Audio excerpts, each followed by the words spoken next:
الحمدللہ وحدہ والصلاۃ والسلام علی من لا نبی بعدہ اما بعد فاعوذ باللہ من الشیطان الرجیم بسم اللہ الرحمن الرحیم ان الذین یکتبون ما انزل اللہ من الکتاب ویشترون به ثمنا قلیلا اولئک ما یأکلون فی بطونہم الا النار ولا یکلمہم اللہ یوم القیامۃ ولا یزکیہم ولہم عذاب علیم اولئک الذین اشتروا الضلالۃ بالہدی والعذاب بالمغفرۃ فما اصبرہم علی النار۔ بے شک وہ لوگ جو چھپائیں اسے جو اللہ نے نازل کیا کتاب سے اور اسے لین دین کا ذریعہ بنا لیں حقیر و قلیل قیمت کے بدلے میں، وہ لوگ اپنے پیٹوں میں آگ بھر رہے ہیں اور اللہ ان سے قیامت والے دن بات تک نہ فرمائے گا اور نہ انہیں پاک کرے گا اور ان کے لیے دردناک عذاب ہوگا۔ یہ ہیں وہ لوگ جنہوں نے ہدایت کو گمراہی اور مغفرت دے کر عذاب خرید لیا ہے۔ کس درجہ ذلیل ہے ان کا وہ رویہ کہ آگ پر ہی وہ اڑ کے رہ گئے ہیں۔ سامعین، آج ہماری سورہ البقرہ کی آیہ مبارکہ نمبر 175 تک کی تلاوت و ترجمہ کا شرف نصیب ہوا۔ یہ آیات مبارکہ براہ راست ایک دو یہود و نصارہ کے بارے میں یہ نازل ہوئیں، اور اس کے بعد ظاہر ہے یہ امت میں آج بھی ان آیات کی تلاوت ہے اور قرآن کا یہ حصہ ہے، تو ہر اس شخص کے لیے ہے جو اس طریقے اور روش کو آج بھی خدا نخواستہ اپناتا ہے، تو اس کے لیے آج بھی اللہ کا حکم یہی ہے۔ معاملہ یہ ہے کہ تورات اور انجیل کو محرف کر دیا گیا ہے۔ اس وقت دنیا میں جو تورات شریف موجود ہے یہ تو خیر بہت زیادہ تبدیل ہو چکی، حتیٰ کہ ان لوگوں نے آقا کریم علیہ الصلوۃ والسلام کے ظاہری حیات مبارکہ کے اندر بھی تورات کو بدل دیا تھا۔ مثال کے طور پہ وہ آیات جو حضرت سیدنا محمد رسول اللہ صلی اللہ علیہ وآلہ وسلم کی رسالت اور آپ کی آمد کی خبر دیتی تھی، انہوں نے ان آیات میں سے بہت سی آیات کو انہوں نے درمیان سے سکپ کر دیا، نکال دیا۔ اسی طرح اس طرح کے اور بہت سارے معاملات جو ہیں وہ عیسائیوں کے ہاں پائے جاتے ہیں، لیکن عیسائیوں کے ہاں کم ہے، یہودیوں کے ہاں یہ بہت زیادہ ہے یہ کام، اور اس پر کئی ان کے اپنے لوگوں کی اب باتیں اور تحریریں بھی اس بات کی گواہ ہیں کہ عیسائیت اور یہودیت کے اندر تورات اور انجیل پاک کو بہت بار بدلا گیا ہے، اور اس کے پیچھے کیا ہے؟ ان کے دولت مند لوگوں کی دولت کا لالچ، ان کی عیش پرستی، اور مثال کے طور پہ یہ شراب جیسے ہے، خمر، اس پر اب بڑی واضح آیات تھی بائبل شریف کے اندر اس کی حرمت پر، اس کے ناپاک ہونے پر، اور اس کے علاوہ اور بہت ساری چیزیں، یہ میں نے ایک مثال دی ہے، تو اس کو جواز میں بدلا گیا اور نعوذ باللہ انہوں نے اسے اپنے لیے حلال کر لیا۔ اس میں بھی مسیح برادری میں بہت سارے فرقے ہیں، اور بہت سارے ان کے ہاں بھی فرقے ہیں، یہودیوں کے ہاں بھی فرقے ہیں، لیکن عیسائیت میں بہت زیادہ فرقے ہیں۔ اس پر ان کی اپنی بہت ساری تحریریں ہیں، اور وہ خود لکھتے ہیں کہ فلاں فلاں تاریخ میں اور فلاں زمانہ میں فلاں عیاش پرست جو فرقہ تھا اس نے اس کو حلال کیا، حالانکہ مسیح علیہ السلام کے ہاں یہ ہمیشہ سے حرام تھی۔ ایک آدھی مثال آپ کو میں سمجھا رہا ہوں، وگرنہ بہت ساری اور اس پر مثالیں موجود ہیں۔ تو جب انہوں نے ایسا کیا، اور مقصد کیا تھا؟ دولت، لالچ، اللہ نے فرمایا ان الذین یکتبون ما انزل اللہ من الکتاب، فرمایا ان میں کچھ ایسے لوگ ہیں جو یہ جو کتابیں ان کے پاس موجود ہیں اس میں کئی باتوں کو یہ چھپا لیتے ہیں. اور اگر خدا نخواستہ آج بھی اگر کوئی شخص قرآن کی تفسیر کرتے ہوئے، قرآن کو سمجھاتے ہوئے یا قرآن کے بارے کوئی بات کرتے ہوئے کسی بات کو، حق بات کو چھپا لیتا ہے، تو آج اگر وہ کلمہ گو بھی ہے تو اس کی سزا بھی یہی ہے. جیسا کہ اس پر کئی کلمہ گو لوگوں نے اس پر کئی بار کوشش کی، جو اعلیٰ کار بنے عیسائیوں کے. اور اس کی سب سے بڑی مثال یہ ملعون، اس کو دیکھیے، یہ مرزا قادیانی کو دیکھیے. یہ کوئی یہودی نہیں تھا، یہ کوئی عیسائی نہیں تھا، یہ کلمہ پڑھتا تھا. اور اس کے فالورز آج بھی وہی کلمہ پڑھتے ہیں جو ہم مسلمان کلمہ پڑھتے ہیں. کوئی الگ سے کلمہ تو نہیں لائے گھر سے. ان کی نیت وہاں پر محمد کہتے ہوئے وہی ہوتی ہے جو ان کا مرزائی قادیانی ہے. تو اس نے قرآن کو بدلا، بڑی کوشش کی کہ اس بدلنے کی اور اپنی طرف سے پیش کرنے کی کوشش کی اس نے، لیکن ظاہر ہے یہ قرآن وہ ہے جس کی حفاظت کا ذمہ خود اللہ نے اٹھایا ہے.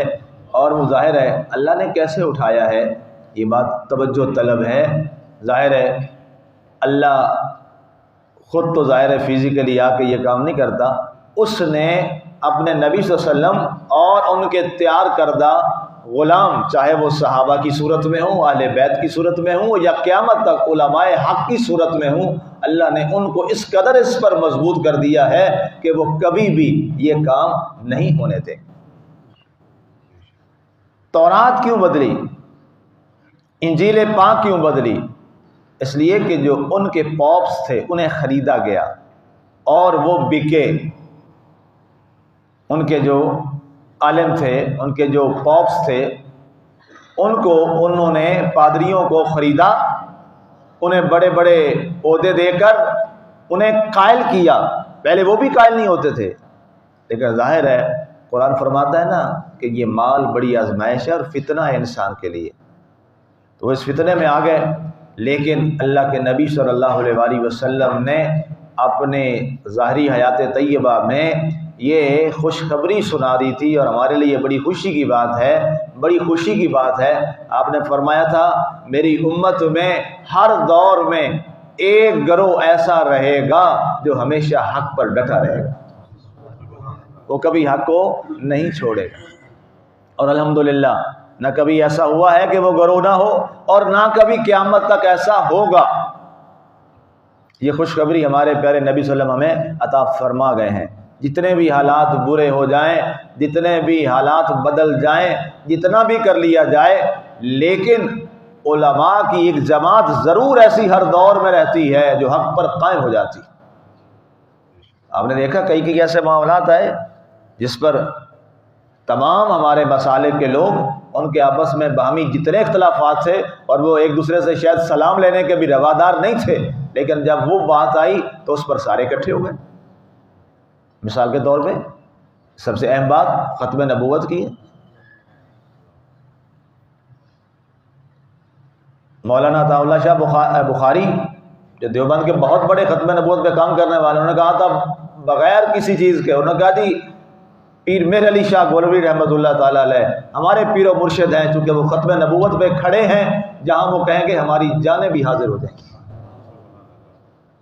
جب کبھی بھی ایسی بات ہوئی، کیوں؟ یہ ایک امت کا مشترکہ مسئلہ ہے، مشترکہ کاز ہے. اسی طرح حالیہ یہ معاملہ ہوا مرزائیوں کے بارے میں، جو یہ فائز عیسیٰ نے کیا. ہر مسلک کا ہر عالم فوراً اکٹھا ہو کر اس قوم پہ آیا، اس نے کہا ہم مل کے جہاد کے لیے نکلیں گے.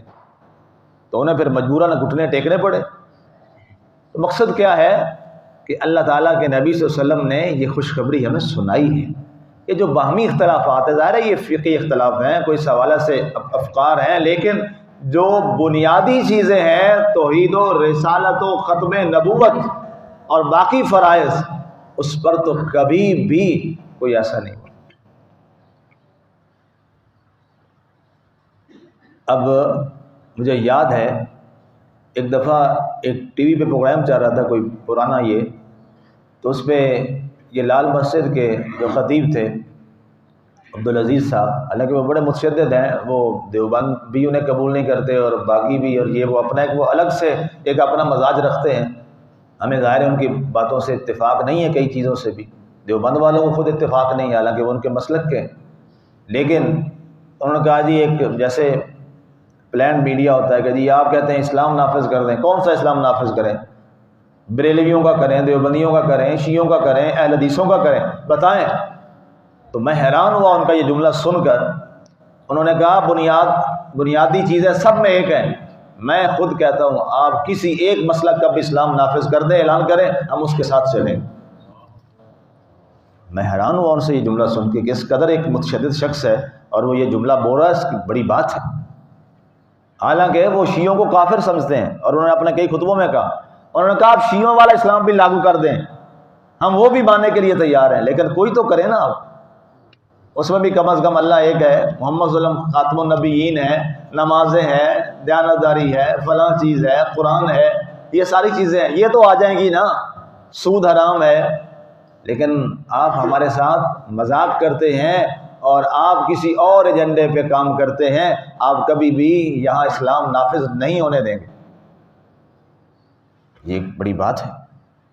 تو مقصد کیا ہے کہ اس وقت مجھے اندازہ ہوا کہ اللہ کے نبی صلی اللہ علیہ وسلم نے لاکھ ٹکڑے ہو جائیں جتنے بھی، لیکن جو بنیاد جہاں آئے گی وہاں اللہ تعالیٰ ضرور ایک ایسی جماعت کھڑی کر دے گا جو حق کی آواز کو بلند کرے گی. اور انشاءاللہ حالات جیسے بھی رہیں ایسا کبھی نہیں ہوگا کہ امت محمدیہ صلی اللہ علیہ وسلم میں کوئی حق پر جماعت نہ رہے.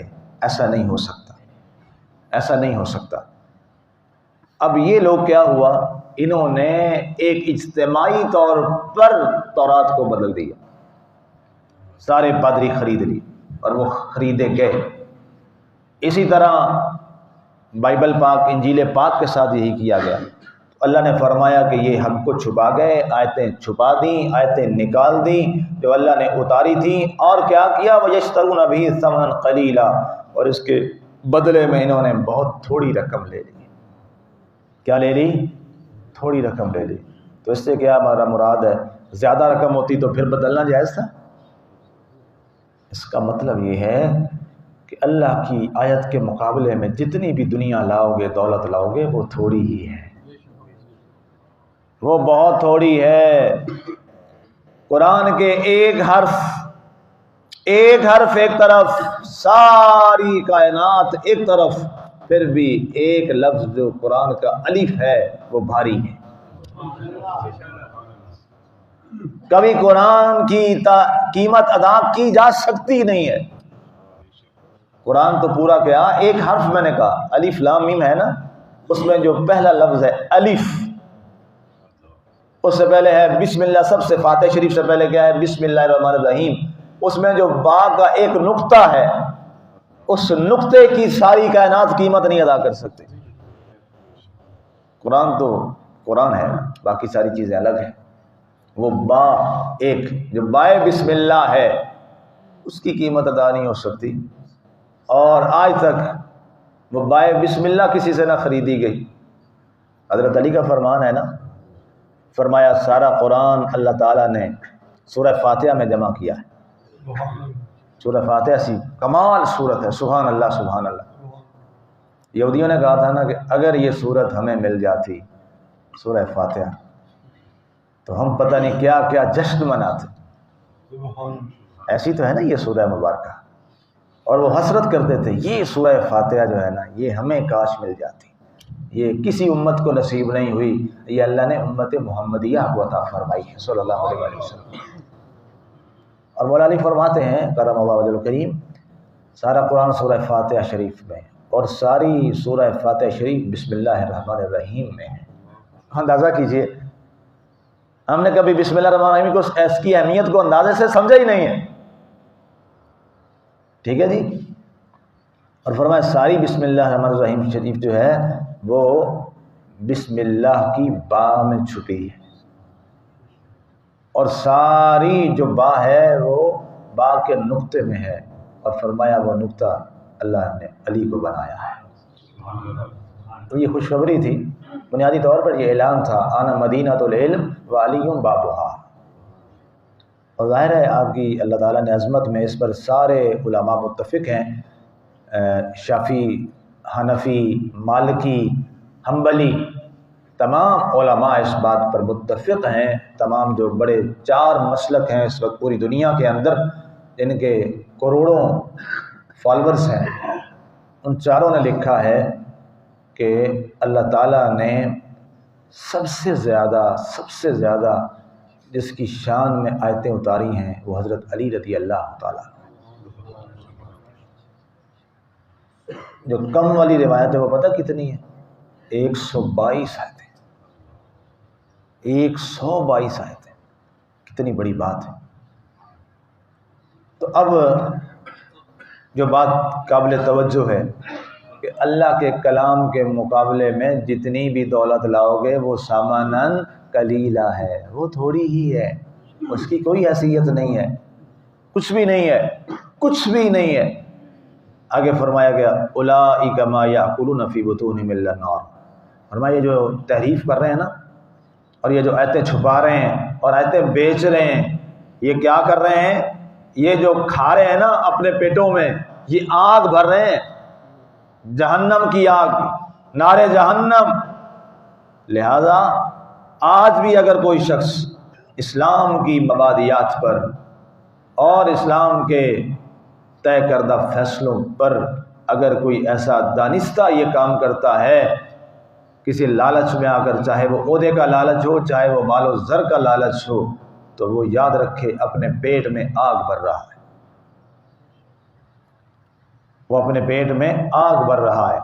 آگے فرمایا گیا اللہ تعالیٰ ان کو سزا یہ دے گا وَلَا يُكَلِّمُهُمُ اللَّهُ يَوْمَ الْقِيَامَةِ وَلَا يُزَكِّيهِمْ، اللہ نہ ان سے قیامت والے دن بات فرمائے گا، اللہ ہم کلام بھی نہیں ہوگا، اور نہ اللہ انہیں اس فعل کبھی سے پاک کرے گا۔ وَلَهُمْ عَذَابٌ أَلِيمٌ، ان کے لیے بڑا دردناک عذاب ہے۔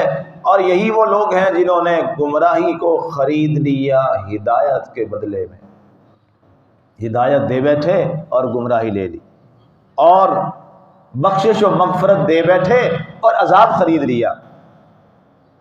اس لیے ہدایت، مغفرت یہ ہمیں خریدنی ہے، ہر دور میں ہمیں ہدایت حاصل کرنی ہے، اور ہر دور میں ہم نے مغفرت حاصل کرنی ہے، اور مغفرت اور ہدایت کو خریدنا ہے۔ اس کے خریدنے کے لیے ہمیں چاہے مال دینا پڑے، چاہے جان دینی پڑے، اور ایسا ہی ہوا ہے۔ اپنی تاریخ کو پڑھا کریں، اپنے پرکھوں کی تاریخ کو پڑھیں، انہوں نے ہدایت حاصل کرنے کے لیے اپنی جانیں بھی دی ہیں، اپنا مال بھی دیا ہے۔ جناب صدیق اکبر رضی اللہ تعالیٰ عنہ غزوات میں گئے ہیں نا، جان دینے گئے تھے، وہ تھوڑے گئے تھے کہ ہم بچ جائیں، نہیں، وہ تو اجازتیں مانگتے تھے، ہمیں موقع دیں ہم آگے بڑھیں۔ اور مال بھی دیا ہے کہ نہیں دیا؟ جو کچھ تھا بدن کا لباس بھی دے دیا۔ ٹھیک ہے جی، یہی حال اللہ کے ہر نبی صلی اللہ علیہ وسلم کے صحابی کا ہے، اس کے بعد تابعین کا ہے، تبع تابعین کا ہے، ائمہ مجتہدین کا ہے، شہید ہوئے جیلوں میں، کوڑے کھائے۔ امام اعظم ابو حنیفہ رضی اللہ تعالیٰ عنہ کو اس بنیاد پر سزا دی گئی کہ آپ نے فرمایا میں حضرت زید رضی اللہ تعالیٰ عنہ کے ساتھ کھڑا ہوں،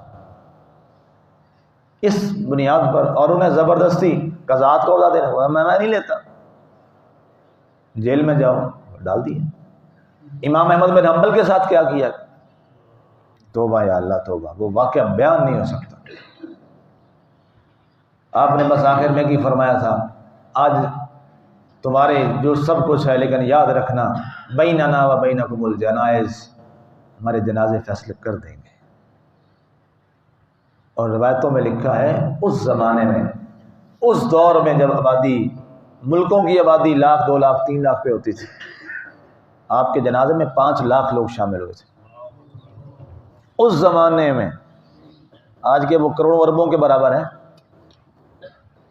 اور آپ نے زندان میں یہ بات سنائی تھی پہلے ہی، اور میں ہمارا فیصلہ ہو جائے گا جب ہم مریں گے، اور اللہ نے کر دیا فیصلہ۔ تو یہ لوگ کیا تھے؟ انہوں نے ہدایت اور بخشش کے بدلے میں مال بھی دیا، اپنی جان تک کا نذرانہ پیش کیا، اور قیامت تک کے لیے فقہ حنبلی انشاءاللہ چمکتے ستاروں کی طرح چمکتی رہے گی، اور قائم ہے اور قائم رہے گی انشاءاللہ۔ آگے فرمایا فما اصبرهم علی النار، اور یہ کتنے ہی بدبخت تھے کہ یہ آگ پر ہی اڑ گئے، آگ پر ہی ٹھہر گئے، اسی پہ رک گئے اور اسی کو پی گئے، اسی کو کھا گئے۔ صبر کا لفظ قرآن کا یہ انداز ہے، خوبصورت انداز ہے کہ وہ کس طرح الفاظ کی بلاغت کے ساتھ بیان کرتا ہے۔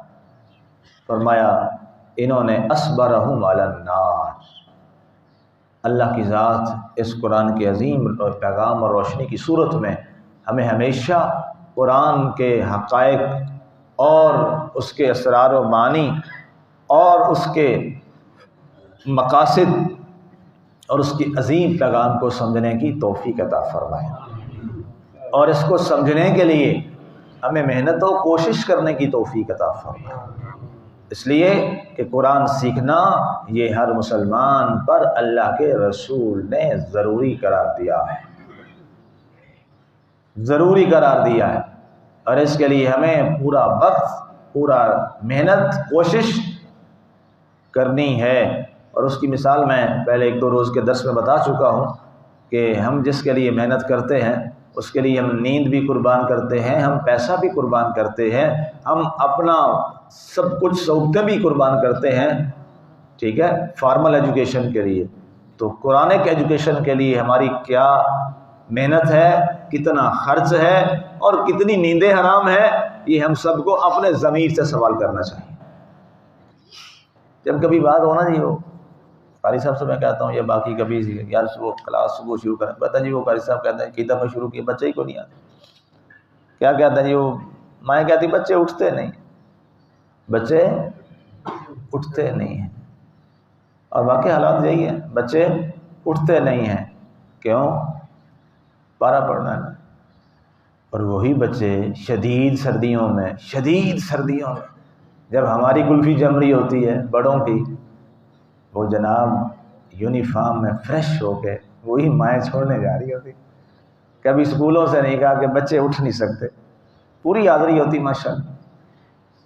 یہ ہماری ترجیحات ہیں، ہم حق بات کہتے رہیں گے، ہماری ڈیوٹی یہی ہے، جو ریئلٹیز ہیں وہ ہم بیان کرتے رہیں گے، ٹھیک ہے۔ کئیوں کو یہ باتیں بری بھی لگتی ہوں گی، لیکن یہ ہمیں پتہ ہے حق بات سب کو تھوڑی اچھی لگتی ہے، بہتوں کو بری لگتی، تو اس کا مقصد قطعا نہیں ہوتا کہ حق بات کہنا چھوڑ دیں، وہ ذمہ داری ہے، وہ کہنی ہے اور کہنی چاہیے اور کہتے رہنا چاہیے۔ اللہ تعالی ہمیں عمل کی توفیق عطا فرمائے، اور قرآن کو بار بار جو میں لفظ کہہ رہا ہوں، قرآن کو بطور سبجیکٹ ہی سمجھ کے پڑھ لیں، اور اس کو بطور سبجیکٹ ہی پڑھیں۔ دنیا میں نمبروں کے لیے، گریڈ کے لیے، CGP کے لیے محنت کرتے ہیں، تو آخرت میں بھی تو گریڈنگ ہونی ہے کہ نہیں ہونی؟ آخرت میں بھی CGPA چیک ہونے ہیں کہ نہیں ہونے؟ وہاں بھی مارکس لگنے ہیں کہ نہیں لگنے؟ ان نمبروں کے لیے بھی تو ہمیں کچھ کرنا ہے۔ اور دوسری بات، دنیا میں بھی اس کے بڑے فائدے ہیں، کبھی دنیا میں غور کیجیے گا۔ سیدنا فاروق اعظم رضی اللہ تعالیٰ عنہ وہ کسی ہارورڈ یونیورسٹی سے نہیں پڑھے تھے، ہاں ہارورڈ یونیورسٹی والوں نے اس کے نام پر عمر بلاغ بنا لیا، سمجھ آئیے؟ آج ہمیں ایک بات سے ڈرایا جا رہا ہے بار بار، اور یہ پڑھ لیں گے تو کیا کریں؟ ہاں جی، یہ پڑھ لیں گے تو کیا کریں؟ کچھ بھی نہیں۔ بتائیے صحابہ کرام کیا پڑھے کچھ؟ وہ کہاں سے تیار ہوئے تھے؟ پوری دنیا کے ہر شخص کا اس پہ اتفاق ہے کہ وہ ایک مسجد سے تیار ہوئے تھے، ایسے ہی ہے نا جی، مسجد نبوی سے تیار ہوئے تھے، جسے صفہ کہتے ہیں۔ اسلام کی پہلی درس کا کیا نام تھا؟ صفہ، اور وہ کہاں تھی؟ مسجد نبوی کے ساتھ ہی تھی نا۔ اللہ کرے ہم مساجد کو بھی ویسے فعال کر سکیں جو ان کا اصل مقصد ہے، اور وہ مدارس ایک جدید طرز میں ایک اچھا انداز ہے۔ اللہ تعالی ہمیں خوبصورت انداز میں قرآن سیکھنے کا جذبہ عطا فرمائے، آمین و علیہ۔